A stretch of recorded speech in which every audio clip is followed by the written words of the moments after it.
জন্য আমাদের আচ্ছা তাই, তাহলে কিসের জন্য এত কষ্ট? অনেক দূর থেকে আমরা আসছি ওর সাথে দেখা করার জন্য। ও আচ্ছা, অনেক দূর থেকে আসছো তার সাথে দেখা করার জন্য, তারপর বোকাচোদা? আমরা অনেক সফলতা পাইছি, ও আচ্ছা তাই, সেটা তো তোমাদের চোখে মুখেই দেখা যাচ্ছে। কাছে পেয়ে গেছি। এখন শুধু ভিউজ আর ভিউজ। বলছিলাম একটা ভিডিওর মধ্যে যে ওরে আমরা যতটুকু পারি যে আমাদের পেজের পক্ষ থেকে ওকে আমরা হেল্প করব।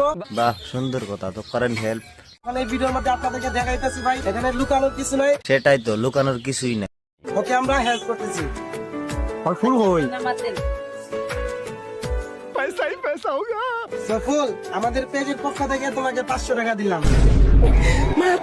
সাব্বাস বেরাদার, তুমি তো অনেকটাই ভালো কাম করে ফেলছো। কি খুশি? খুশি, অনেকটাই খুশি। বলো আমাদের পেজে সবাই ফলো করে দিতে বলো। মানে এটা হচ্ছে নিজের স্বার্থ। বোকাচোদা, তুই না বলে হেল্প কর, আমার পেজের কথা বলস কে বোকাচোদা? বলো যে আমার ভাইয়ার পেজের মধ্যে আপনারা সবাই ফলো করবেন। তো গাইস, তোমরা যে ভিডিওটা দেখতে চাও, বুড়া করে তোমার মতামত কি, বুড়া করে কমেন্টে জানাবা।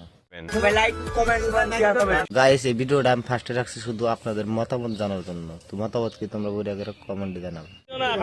এখন কথাটা হয়েছে, এই 3-4 দিন ধরে কিন্তু একটু মেয়েটাকে নিয়ে, মেয়েটা এতটাই ভাইরাল হয়েছে যে যেখানে যাই সেখানে কিন্তু এই মেয়েটা, এখন কিন্তু এই মেয়েটা কিন্তু রাস্তায় রাস্তায় ফুল বেচতাইছে। তারপরে আর কি কম, এই মেয়েটা কিন্তু নিজে একটা ফুল।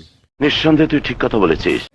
বিষয়ে আমি কি কম, এই মেয়েটা কিন্তু এখন রাস্তায় রাস্তায় কিন্তু ফুল বেচতাইছে। এই মেয়েটা দেখে কিন্তু পুরাই মায়া লাগতাইছে। গাইস, তোমরা সবাই উড়াধরা শেয়ার করো, বেশি বেশি শেয়ার করো, যাতে এই অদ্ভুত ব্যাপারটা সবাই দেখতে পারে। তো পরবর্তী ভিডিওটা দেখার জন্য বইরাগার চ্যানেলটা সাবস্ক্রাইব করে থাক।